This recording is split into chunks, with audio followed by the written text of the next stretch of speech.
এই গল্পটা হলো মথুরার লালনের। লালন একটা বড় কোম্পানিতে ঠিকাদারে চাকরি করত। লালন খুবই চালাক আর বুদ্ধিমত্তা ছিল, আর নিজের স্ত্রী সোমলতার সাথে বাস করত। টিফিনটা দিয়ে দাও। আরে কাজে বেরোতে হবে, দেরি হয়ে যাচ্ছে। আরে আমি কখন কাজে যাব? যদি সবকিছু এইভাবেই চলতে থাকে তাহলে আমার একদিনের পয়সা অবশ্যই কেটে নেবে ওরা। ওফো, দিচ্ছি তো। আমার 4-5টা হাত থোড়েই না আছে যে আমি দেব না। নাও, নিয়ে যাও, ঠুসে ঠুসে খেয়ে নিও। আমি এই জন্যই বলি যে চাকরিটা ছেড়ে দাও আর আমার সাথে ব্যবসার কাজ করো, কিন্তু তুমি তো আমার কথাই শোনো না। আরে ব্যবসার কোনো ঠিকঠাক থাকে না, বুঝেছো? কাজটা ভালো, সেই জন্য সময় মতন আমরা মাসে মাসে মাইনে তো পেয়ে যাচ্ছি। এখন আমি কি করব? যেমনটা তোমার ঠিক লাগে। লালন নিজের কার্যালয়ের দিকে রওনা দেয়, আর সেখানে গিয়ে সে দেখতে পায় যে অনেক ভিড় রয়েছে। আরে এত ভিড় এখানে কি হয়েছে? কি ব্যাপারটা কি? একটু গিয়ে দেখি তো। লালন সেখানে গিয়ে দেখে, তারপর সে লক্ষ্য করে যে ওখানে একটা বোর্ড লাগানো রয়েছে। কোম্পানিতে লোকসান হওয়ার কারণে সমস্ত কর্মচারীদেরকে বের করে দেওয়া হচ্ছে। তার মানে হলো যে আমাদের সবাইকে কাজ থেকে বের করে দিয়েছে। হায় হায় হায়, এসো এসো, আমার বউ বাচ্চাকে কে সামলাবে? আমার পরিবারের কি হবে? আরে কোনো নোটিশ না দিয়ে, কিছু না বলে আমাদেরকে কি করে বের করতে পারে? এত বছর ধরে আমরা এই কোম্পানিতে চাকরি করছি। চাকরি চলে যাবার কারণে এই ভয়ে ভয়ে লালন মন খারাপ করে বাড়িতে ফিরে আসে। লালনকে চিন্তিত দেখে ওর স্ত্রী ওকে বলে, তোমাকে তো অনেক চিন্তিত মনে হচ্ছে। কি হয়েছে আপনার? আর এটা কি? টিফিনও এরকমই ফেরত নিয়ে এলে, এটাও খেলে না তুমি? আরে সকালে তো তুমি ঠাট্টা করছিলে, তোমার কথাই সত্যি হয়ে গেল। আমাকে কাজ থেকে বের করে দেওয়া হয়েছে, আর শুধু আমাকেই নয়, বরং সমস্ত কর্মচারীকে কাজ থেকে বের করে দিয়েছে গো। কি বললে তুমি? এটা কি করে সম্ভব হতে পারে? এত বছর ধরে আপনি কাজ করছেন ওখানে, আর এখন হঠাৎ করে চাকরি থেকে বার করে দেওয়া, এটা তো খুবই অন্যায় কথা। এটা তো অনেক বড় অন্যায়। আরে কিছুই বুঝতে পারছি না, এখন আমি কি করব? কোথায় যাব? কার কাছ থেকে গিয়ে সাহায্য চাইবো? যেই কাজটা তুমি করছিলে এটা আর কোথাও নেই। আমাদেরকেই অন্য কোনো রাস্তা খুঁজে বার করতে হবে। আমি একেবারে বুঝে গেছি যে, আচ্ছা ততক্ষণ যদি আমরা ব্যবসা করি সিঙ্গারা বিক্রি করার। তুমি তো খুব ভালো সুস্বাদু সিঙ্গারা তৈরি করো, তাই না? এটা তো তুমি আমার মনের কথা বললে গো। আমরা এরকমটাই করব। আমি সিঙ্গারা বানাবো আর তুমি গ্রামে গ্রামে গিয়ে ওই সিঙ্গারাগুলো বিক্রি করো। সোমলতা আর লালন দুজন মিলে সিঙ্গারা তৈরি করা শুরু করে দেয়। সোমলতা নিজের হাতে সিঙ্গারা বানাতে শুরু করে, আর লালন সেগুলো একটা বড় ঠেলাগাড়িতে রেখে বিক্রি করার জন্য বেরিয়ে পড়ে। আজকে আমাদের প্রথম দিন, ঈশ্বরের কাছে প্রার্থনা করো যেন সবকিছু খুব ভালো হয়। তুমি তার চিন্তা করো না, সব ভালোই হবে। লালন নিজের গ্রাম থেকে অন্য গ্রামে গিয়ে সিঙ্গারা বিক্রি করতে শুরু করে। সিঙ্গারা, গরম গরম সিঙ্গারা। যে একবার খাবে সে হাসবে, আর যে খাবে না সে মন খারাপ করবে। আরে আরে, এই দেখো, মনে হচ্ছে নতুন সিঙ্গারাওয়ালা এসেছে। চলো চলো গিয়ে খেয়ে দেখি তো। আরে গন্ধ ভালোই বেরোচ্ছে, চল আমরা পেট ভরে সিঙ্গারা খাবো। আর আজকে সিঙ্গারার টাকাটা আমি দেব, কিন্তু এই সিঙ্গারাগুলো আমার তরফ থেকে। আমি চাকরি পেয়েছি না, তারই পার্টি ভাবো। লালনের কাছে অনেক লোকজন চলে আসে, আর কিছুক্ষণের মধ্যেই ওর সমস্ত সিঙ্গারা প্রথম দিনেই কয়েক ঘন্টার মধ্যে বিক্রি হয়ে যায়। লালন খুবই খুশি হয়, কিন্তু অন্যদিকে অন্য সিঙ্গারার ব্যবসায়ীদের খুবই লোকসান হতে শুরু হয়ে যায়। তখন সোমনাথ আর নিতিন একে অপরকে বলতে শুরু করে, এই সিঙ্গারাওয়ালার কারণে আমাদের একটা সিঙ্গারাও বিক্রি হয় না, সব পয়সা নষ্ট হয়। আরে তোমার যে অবস্থা আমারও তাই অবস্থা, বুঝলে? ও হঠাৎ করে এলো থেকে আমাদের ব্যবসা পুরো জলাঞ্জলি হয়ে গেল যে। এই যে গিন্নি, শুনছো? কোথায় আছো তুমি? খুব খুশি মনে হচ্ছে তোমাকে। কি হয়েছে বলো? এই দেখো কত টাকা, আমার সমস্ত সিঙ্গারা বিক্রি হয়ে গেছে, বুঝেছো? ঠিকই বলেছিলে তুমি, যদি কাজ করতাম তাহলে এত টাকা আমি কখনোই রোজগার করতাম না, বুঝেছো? এখন থেকে তুমি আমাকে আরো সিঙ্গারা বানিয়ে দিও, আমি সেগুলো সব বিক্রি করব, অনেক লাভ হবে আমাদের। হ্যাঁ, এটাও কোনো বলার কথা নাকি? আমি আরো বেশি আর আরো টেস্টি সিঙ্গারা বানিয়ে দিয়ে দেব। সমস্ত টাকা পয়সা লালন সোমলতাকে দিয়ে দেয়। পরের দিনের জন্য সোমলতা অনেক বেশি সিঙ্গারা তৈরি করে আর সেগুলো নিয়ে গিয়ে লালন আবার সেই গ্রামে বিক্রি করার জন্য বেরিয়ে পড়ে আর সেখানে ঠেলাগাড়ি নিয়ে সিঙ্গারা বিক্রি শুরু করে দেয়। এইভাবেই লালন কয়েকদিন কাটিয়ে ফেলে। তখন নিতিন আর সোমনাথ ঠিক করে যে এই লল্লনের বাচ্চাটা কিছু একটা করতে হবে। আমার কাছে একটা নেশার ওষুধ রয়েছে, ওর সিঙ্গারার মধ্যে সেগুলো মিশিয়ে দেব। তুমি সেগুলো নিয়ে চিন্তা করো না, আমি ওর সাথে গিয়ে কথা বলবো। প্রথমে ওর সিঙ্গারায় ওষুধটা তুমি তখন মিশিয়ে দিও। সোমনাথ আর নিতিন ওর দোকানের কাছে যায়। তখন সোমনাথ লালনের মনটা অন্যমনস্ক করে দেয়। এই যে লালন ভাই, এই দেখো ওখানে ওই গরিবের কামারের ওখানে মাটির জিনিসপত্র তুলে দিতে হবে, তুমি একবার যাবে? আমি একা পারবো না, চলো না একটু। আরে সোমনাথ দাদা, এটা আবার বলার কি আছে, চলো না, কুমার কাকার বয়সও হয়েছে তাই না? সোমনাথ লালনকে নিয়ে কুমার কাকার দোকানে চলে যায় আর সেই সুযোগ বুঝে নিতিন নেশার ওষুধ ও সিঙ্গারাতে মিশিয়ে দেয়। এদিকে লালন ওখানে পৌঁছে দেখে যে সোমনাথ ওদের সাথে নেই। তখন কুমার কাকাকে সে জিজ্ঞাসা করে, এই যে কাকা, কি খবর তোমার? আমি শুনলাম যে তোমার নাকি অনেক ভারী জিনিসপত্র তুলতে চাও তুমি। আরে এই বয়স্ক দোকানে কি ভারী জিনিস থাকবে? তোমাকে কেউ বোকা বানিয়েছে। হ্যাঁ হতে পারে, সোমনাথ ভাই আমার সাথে ঠাট্টা করেছে, কিন্তু আপনাকে চিন্তিত মনে হচ্ছে কেন? কিছু হয়েছে নাকি? তখন ওই কাকা নিজের অবস্থার কথা বলে, তারপর বলে ওঠে, আরে অনেক দিন হয়ে গেল ঋণের দায়ে ভুগছি আমি, কতদিন খাবার খাইনি সেটাও মনে নেই আমার। আরে আর বলার কি আছে কাকা, এই নাও কয়েক কিছু টাকা দিলাম তোমাকে, যখন তোমার সময় হবে তুমি আমাকে ফেরত দিয়ে দিও। এক সময় আমারও তো অবস্থা ছিল আপনারই মতন, কিন্তু এখন আমি একদম ঠিকঠাক আছি। তোমাকে অসংখ্য ধন্যবাদ বাছা। লালন সেই বুড়ো কাকাকে টাকা দিয়ে চলে যাচ্ছিল। তখনই সেই বুড়ো তাকে বলে, যাবার আগে আমি তোমাকে একটা সত্যি কথা বলতে চাই যে এই সোমনাথ আর নিতিন তোমার সিঙ্গারার উপরে নেশার ওষুধ মিশিয়ে দিয়েছে। ওদেরকে এই আলোচনা করতে আমি শুনেছিলাম, বুঝেছো? তুমি আমাকে সাহায্য করেছো, তাই আমি তোমাকে এই কথাটা বলে দিলাম। নেশার ওষুধ? কিন্তু কেন? যাতে তোমার দোকানটা নষ্ট হয়ে যায়। কাকা ওকে সব কথা বলে দেয়। তারপর বলে ওঠে, তোমাকেও একটা উপহার আমি তোমাকে দিলাম, এই রেখে দেওয়া মাটি তুমি নিয়ে যাও। এই মাটির মধ্যে এমন কি আছে কাকা? এটা দেখতে তো একটা সাধারণ মাটিই বটে, এই মাটির আঁচেতেই তোমাকে সিঙ্গারা তৈরি করতে হবে, বুঝেছ? মাটিতে পুঁতে, তারপর দেখো যে সিঙ্গারা তুমি এটা দিয়ে তৈরি করবে সেটা জাদু সিঙ্গারা তৈরি হবে। যখন মাটি শেষ হয়ে যাবে তখন আবার এসে নিয়ে যেও। মাটির সিঙ্গারা খাবার পরে লোকেরা দৌড়ে দৌড়ে তোমার কাছে আরো সিঙ্গারা চাইতে আসবে। লালন ঠিক সেরকমই করে। ওই কাকার মাটি আর নিজের ঠেলাগাড়ি নিয়ে বাড়ি চলে আসে আর সমস্ত কথা সোমলতাকে বলে দেয়। তারপরে সোমলতা বলে, মাটির সিঙ্গারা, এটা আবার কি গো? এটা তো আমিও বানাতে চাইবো। তাহলে দেরি করছো কেন? চলো আমরা এই জাদু মাটি দিয়ে জাদু সিঙ্গারা তৈরি করে দাও। সোমলতা সিঙ্গারার মধ্যে আলু আর মশলা ভরে তৈরি করে দেয়।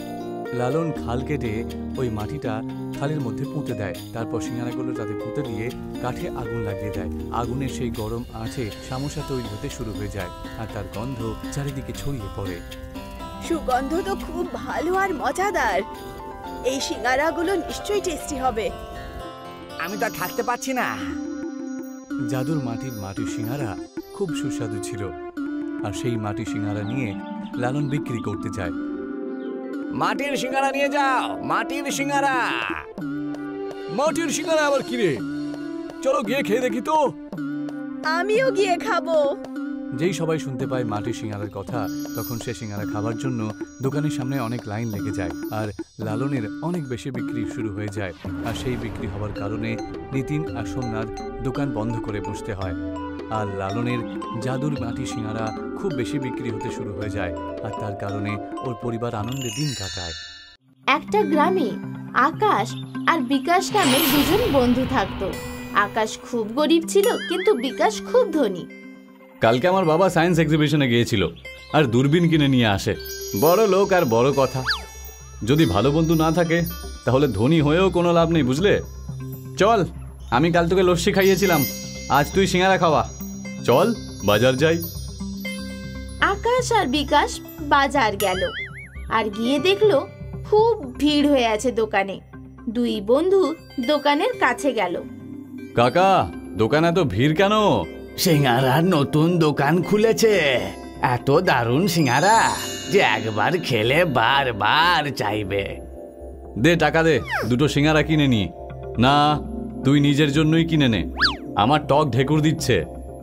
আকাশ নিজের জন্য একটা সিঙ্গারা কিনতে গেল। তখনই বিকাশের নজর সিঙ্গারা বিক্রেতার ওপর পড়ল। বিকাশ সিঙ্গারা দোকানিটাকে একটু সন্দেহের চোখে দেখলো। অনেক কষ্টে আমি একটা সিঙ্গারা পেয়েছি, বুঝলি ভাই। এরকম সিঙ্গারা তো আমি আগে কখনো খাইনি। তুইও খেয়ে দেখ একবার, একবার খেলে বারবার চাইবি। এই দোকানের নামটা দেখে নি, কাল আবার এখানে আসবো। আকাশ দোকানের নামটা দেখে নিল, আর দোকানের নামটা ছিল জাদুর সিঙ্গারা। তুমি একটা জিনিস লক্ষ্য করলে কি? প্রত্যেকটা মানুষ এই সিঙ্গারার প্রশংসা করছে আর বলছে যে একবার খেলে বারবার চাইবে। আমার তো এই জাদুর সিঙ্গারায় কিছু গন্ডগোল মনে হচ্ছে। ওই সিঙ্গারা দোকানিটিকে দেখেও আমার একটু সন্দেহ হচ্ছে। গোয়েন্দাগিরি নোবেল পড়ে পড়ে তোর মাথা খারাপ হয়ে গেছে। চল বাড়ি যাই, অন্ধকার হয়ে গেছে আর বৃষ্টিও আসতে পারে, বুঝলি? আকাশ আর বিকাশ নিজের বাড়ি চলে গেল। পরের দিন আকাশ যখন সকালে উঠল, ওঠার সাথে সাথেই তার সেই জাদুর সিঙ্গারার দোকানের সিঙ্গারা খাওয়ার খুব ইচ্ছে হলো। আকাশদের খাট তৈরি করার পারিবারিক ব্যবসা ছিল। খোকা, রামপাল নিজের খাটটা দিয়ে গেছে, ওতে একটু বেশি দড়ি দিতে হবে। হ্যাঁ বাবা। আকাশ খাট বুনতে শুরু করলো, কিন্তু নিজের কাজে ও মন লাগাতেই পারছিল না। বাবা, আমি সিঙ্গারা খেতে যাচ্ছি, এক্ষুনি আসছি। 2-3 দিন তো আকাশের বাবা আকাশকে কিছু বলেনি, কিন্তু তারপর একদিন যখন আকাশ সকাল সকাল সিঙ্গারা খেতে যাচ্ছিল, তখন তার বাবা তাকে আটকালো। এই রোজ রোজ তুই কি সিঙ্গারা খেতে যাস? হ্যাঁ, পেট তো একেবারে খারাপ করে ফেলেছিস তুই নিজের, বুঝতে পারিস না? আগে তো তুই কখনো এত সিঙ্গারা খেতিস না, কিন্তু দেখছি গত 2-3 দিন ধরে তুই সীমা ছাড়িয়ে যাচ্ছিস। আজ আমি তোকে যেতে দেব না। কিন্তু বাবা, আমি সিঙ্গারা না খেয়ে থাকতে পারবো না। আকাশের বাবা আকাশের হাত ধরে নিল, কিন্তু আকাশ তাও থামলো না। গ্রামবাসীরা, আমার ছেলে পাগল হয়ে গেছে, একে আটকাতে আমাকে একটু সাহায্য করো। আকাশের বাবা আকাশকে ধরে রাখলেন। বাবাকে আর এক লোক ধরলেন, আবার সেই লোকটাকে অন্য আরেকজন ধরলো, অন্য একজনকে আরো একজন, আরেকজনকে আরো একজন ধরলো। এইভাবে পুরো একটা চেন তৈরি হলো। আকাশ নিজের বাবার হাত ছাড়িয়ে পালিয়ে গেল। পুরো চেনটা একেবারে ভেঙে পড়ে গেল। আকাশ ওই দিন গিয়েও সিঙ্গারা খেলো। পরের দিন আকাশের বাবা বিকাশের বাড়ি গেল। বিকাশ বাবা, কে জানে আকাশের কি হয়ে গেছে। বাজারে জাদুর সিঙ্গারা নামে যে নতুন দোকানটা খুলেছে, বারবার ওই দোকানের সিঙ্গারা খেতে যায় ও। আপনি চিন্তা ছেড়ে দিন কাকু, আমি সব কিছু সামলে নেব। সেদিন যখন রাতে সিঙ্গারা দোকানের মালিক দোকান বন্ধ করে নিজের বাড়ি ফিরছিল, তখন বিকাশ ওকে দূরবীন দিয়ে দেখলো। বিকাশ দোকানের মালিকের পিছু নিল। খুব শিগগির আমাদের গ্রামের লোকেদের আমাদের সিঙ্গারা খাওয়ার নেশা হয়ে যাবে, তখন আমরা খুব ধনী হয়ে যাব।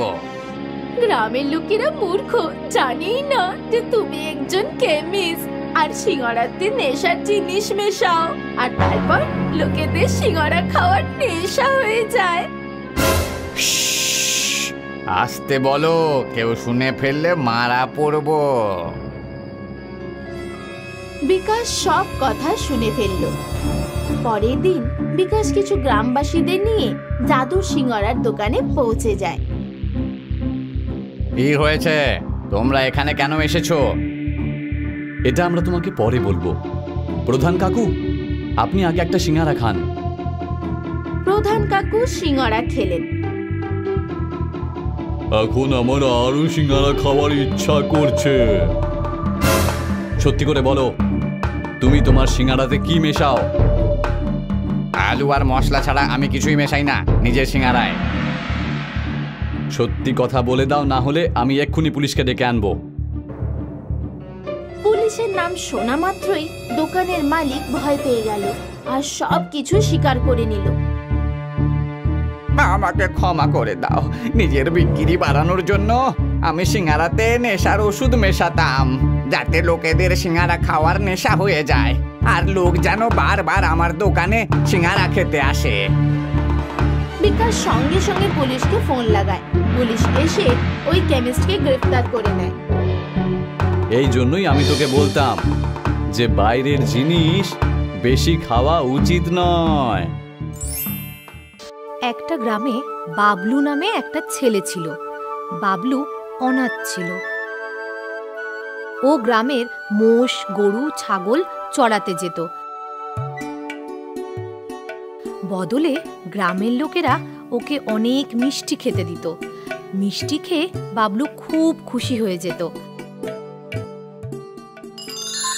বাবলু রোজ পশুদেরকে জঙ্গলে চড়াতে নিয়ে যেত আর বসে বাঁশি বাজাতো। একদিন গ্রামে বাসন্তী পঞ্চমীর পুজো ছিল। ওই দিন বাবলু অনেক মিষ্টি পায়। যখন বাবলু জঙ্গলে বসে মিষ্টি খাচ্ছিল, একটা বুড়ো লোক বাবলুর কাছে আসে। পুত্র, 3-4 দিন ধরে উপোসে আছি, কিছু খাইনি, কিছু মিষ্টি আমাকেও দাও না। বাবলু তার অর্ধেক মিষ্টি ওই বুড়ো লোকটাকে দেয়। বুড়ো মিষ্টি হাতে নিতেই এক বনদেবতার রূপ ধারণ করে। তুমি খুব দয়ালু বাবলু, তুমি না বুঝে অর্ধেক মিষ্টি আমাকে দিয়েছ। আমি তোমার ওপরে খুশি হয়েছি, খুব খুশি। আমি তোমায় 4টে জিনিস দেব, যা তোমার দুঃসময় তোমার কাজে আসবে। বনদেবতা বাবলুকে 3টে ঝুড়ি দিল।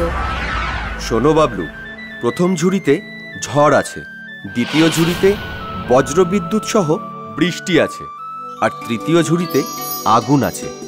এটা বলে বনদেবতা অদৃশ্য হয়ে যান। বনদেবতা বললেন আমাকে 4টে জিনিস দেবেন। কোনো ব্যাপার না, এই 3টে জিনিসেই যথেষ্ট।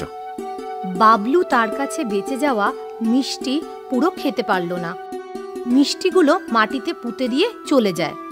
পরের দিন বাবলু ওই জায়গায় এসে দেখল, সে যেখানে ওই মিষ্টি পুঁতেছিল ওখানে একটা মিষ্টির গাছ হয়ে গেছে, আর তাতে তাতে অনেক মিষ্টি হয়েছে।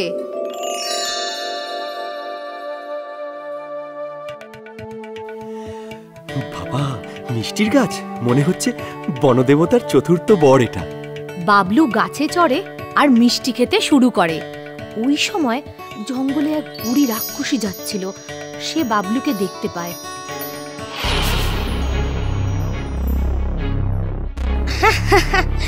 আরে, আজ তো অনেক বড় শিকার পেয়েছি।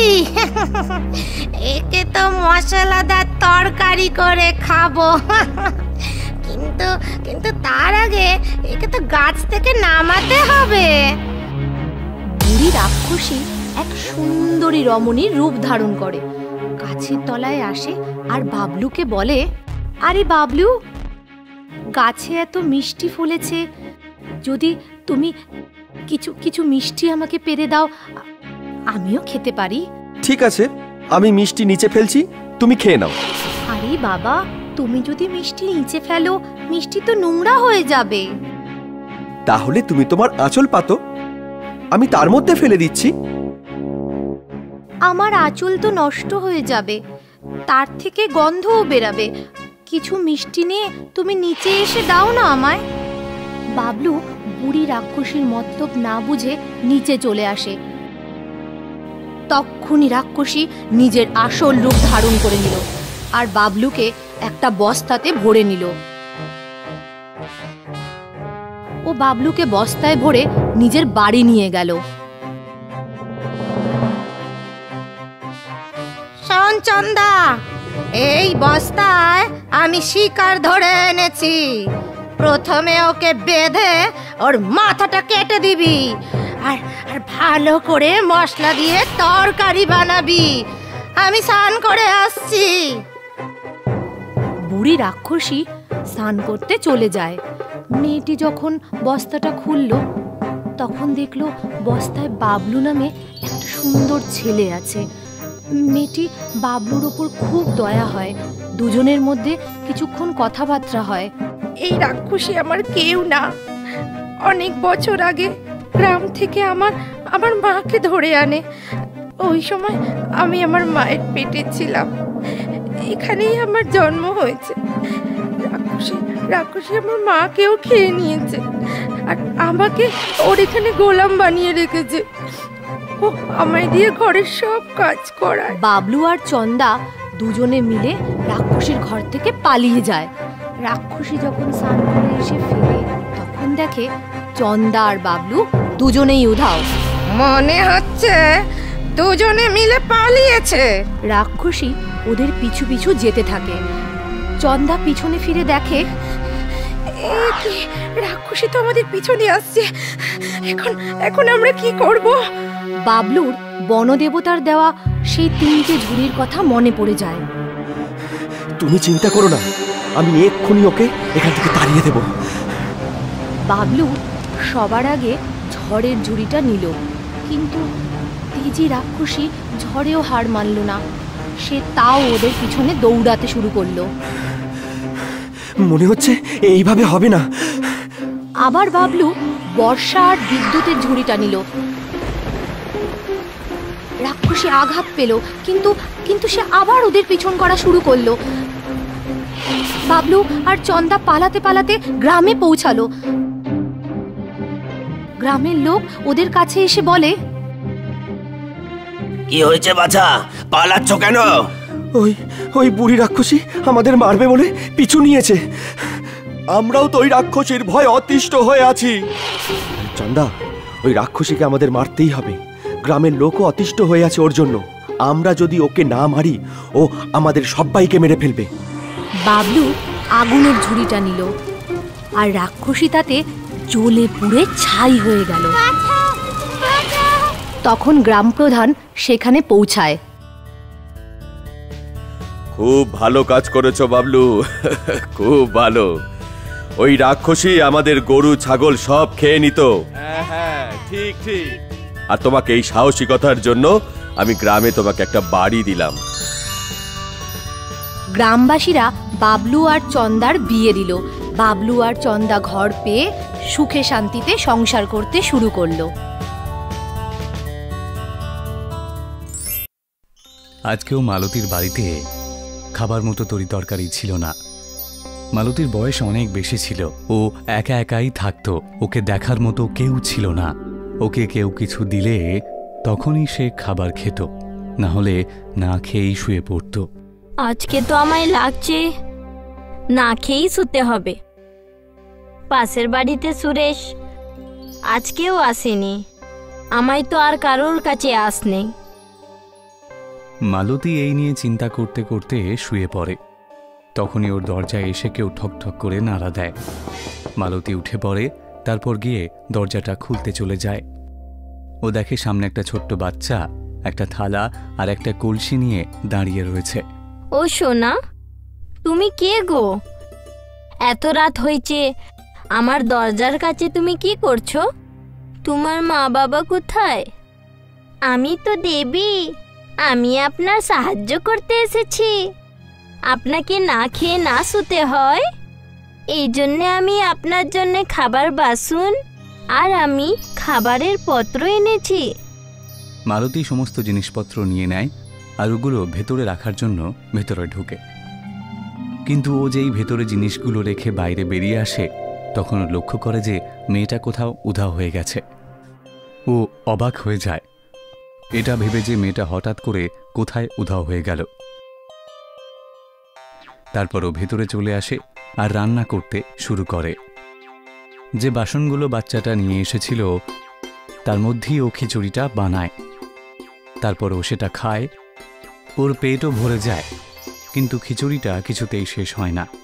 ও যতই খেতে থাকে খিচুড়ির পাত্রে খিচুড়ি ততই বাড়তেই থাকে। হ্যাঁ, এই খিচুড়িটা তো অনেক শেষই হচ্ছে না। আমি যতই খাচ্ছি এটা অতই বেড়ে যাচ্ছে। আমায় তো লাগছে এটা চমৎকারী পত্র, এইটাকে আমি চাপা দিয়ে রেখে দিই। আমায় এখন অনেক ভালো ঘুম আসবে। মালতী শুয়ে পড়ে। পরের দিন সকালে ওঠে। তারপর উঠে ওই বাসনের দিকে তাকিয়ে দেখে ওই খিচুড়ির পাত্রটা খিচুড়িতে ভরা রয়েছে। আমায় তো এটা লাগছে এইটা চমৎকারী খিচুড়ি। এই বাসন থেকে খিচুড়ি কোনোদিনই শেষ হবে না। কে জানে ওই মেয়েটা কে ছিল? কোথা থেকে আমায় চমৎকারী পত্র দিয়ে গেল? আমায় তো লাগছে খাবার কোনোদিন শেষই হবে না। আমি অন্য মানুষদেরও খাওয়াতে পারবো। আমি এখন থেকেই কাউকেই খালি পেট শুতে দেবো না। মালতী নিজের বাসনটা নিয়ে যায় আর সারা শহরে যাকেই ও ক্ষুধার্ত দেখতে পায় তাকে খাবার খাওয়ায়। বৃদ্ধ মালতীকে সবাইকে এইভাবে সাহায্য করতে দেখে ওর পাড়াতেই যে থাকে, যার নাম হলো সুরেশ, সে অবাক হয়ে যায়। ও বুঝতে পারে যে নিশ্চয়ই কোনো কিছু গণ্ডগোল হয়েছে। রাত্রে মালতীর আসার আগেই সুরেশ ওর বাড়ির ভেতরে জানলার সাহায্যে ভেতরে ঢোকে, তারপর ভেতরে লুকিয়ে বসে থাকে। মালতীও বাড়িতে এসে পৌঁছয়। ভগবানের দয়া থেকে আমি এই খিচুড়ির পাত্রটা পেলাম, যেটা কখনো শেষ হবে না। প্রথমে আমি কি খেতাম আমিই জানতাম না। এখন আমি অন্য লোকেদেরও পেট ভরতে পারি। আর তো আর এই খিচুড়িটা এত স্বাদ কি বলবো, এবং স্বাস্থ্যকরও আছে। সুরেশ মালতীর সব কথা শুনে নেয়। খিচুড়ির ব্যাপারে শুনে সুরেশের মনে লোভ চলে আসে। তারপর, আরে এই বুড়ি আর কতদিন বেঁচে থাকবে? এই জাদুর কলসি আর জাদুর খিচুড়িটা তো আমার কাছেই থাকা উচিত। এটা যদি আমার কাছে থাকে তাহলে আমাকে সারা জীবনে কখনো কাজ করতে হবে না। আর পরিবারের লোকেদের কি করে পেট ভরাবো সেই নিয়েও আমায় চিন্তা করতে হবে না। আমি আরাম করে জীবনটা কাটাবো। সুরেশ ওই কলসিটাকে চুরি করার একটা পুরোপুরি প্ল্যান রেডি করে। যেই মালতী শুয়ে পড়ে, সঙ্গে সঙ্গে সুরেশ যেখানে লুকিয়েছিল সেখান থেকে বেরিয়ে চলে আসে আর কলসিটা চুরি করে নেয় আর নিজের বাড়ি ফিরে চলে যায়। পরের দিন সকালে যখন মালতী উঠে দেখে, তখন দেখে একেবারে অবাক হয়ে যায়। ও মা গো, এই জাদুই মটকাটা কোথায় চলে গেল? আমি তো এখানেই রেখে শুয়েছিলাম। কে জানে এটা কোথায় চলে গেল? এখন আমি লোকেদের সাহায্য কি করে করব? আমি আবার খেতে পাবো না, খালি পেটেই শুতে হবে। ওদিকে সুরেশ নিজের বাড়িতে গিয়ে ওই কলসিটাকে ভালো করে দেখে। ও দেখে যে খিচুড়িতে কলসিটা ভর্তি আছে। ও একটা হাতা নিয়ে আসে, আর হাতাটা যেই না কলসিতে ঢুকিয়েছে তখনই দেখে যে হাতাটা খালিই রয়েছে। খিচুড়ি দেখতে তো পাওয়া যায়, কিন্তু খিচুড়িটাকে হাতা দিয়ে তুলতে পারে না। আরে এটা আবার কি জাদু হচ্ছে?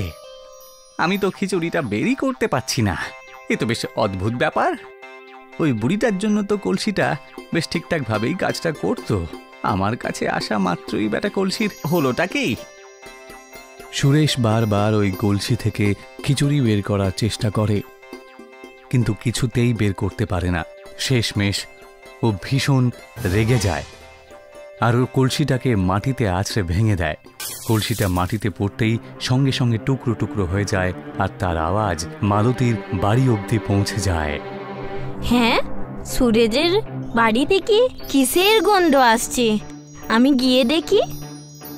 যেই মালতী ঘর থেকে বাড়ির বাইরে বেরোয়, তখন সেই রাতের বাচ্চা মেয়েটিকে ও আবার দেখতে পায়।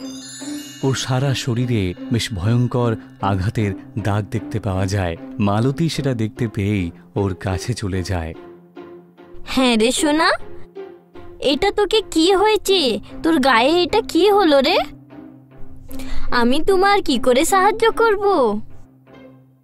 ওই বাচ্চাটা সুরেশের বাড়ির দিকে ইশারা করে।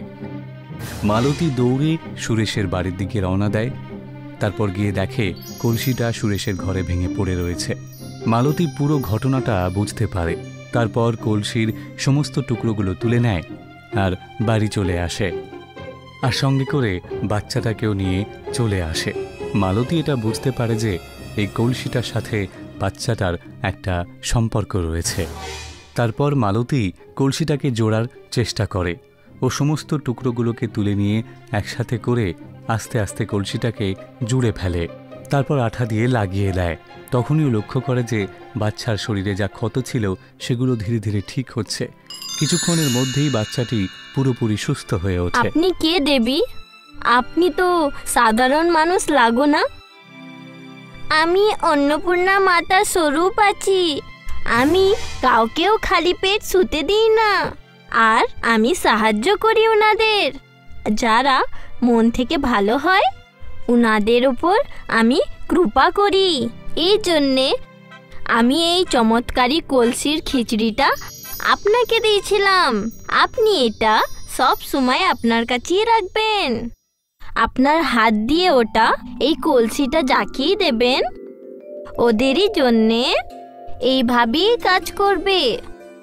মনে থাকে যেন কাউকে যেন খালি পেট না ঘুমোতে হয়। এত কিছু বলার পরে ওই বাচ্চাটা ওখান থেকে উধাও হয়ে যায়। মালতী হাত জোর করে ওর কথাগুলো শুনতে থাকে।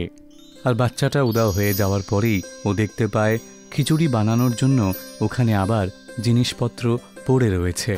ও কলসিতে আবার খিচুড়ি বানায় আর সমস্ত ক্ষুধার্তদের ও পেট ভরে খিচুড়ি খাওয়ায়। এইভাবে ও সারা জীবন ক্ষুধার্তদের পেট ভরতে থাকে। আর সুরেশ ওই কলসিটাকে বুড়িকে ঠকিয়ে চুরি করে নিয়েছিল, আর সেই শাস্তিও সঙ্গে সঙ্গে পেয়েও গিয়েছিল। আর সুরেশ এই কথাটাও ভালো করে বুঝতে পারে যে তারপরেও মালতীর কাছে ক্ষমা চেয়ে নেয়, আর মালতীও ওকে ক্ষমা করে দেয়। তারপর যখন ও শেষ সময়ে চলে আসে তখন মালতী ওই কলসিটা সুরেশকে দিয়ে দেয়। তারপর থেকে সুরেশও ওই কলসিটার সাহায্যে গ্রামের সবার মঙ্গল করে, আর সেই থেকে গ্রামের সবাই সুখে শান্তিতে দিন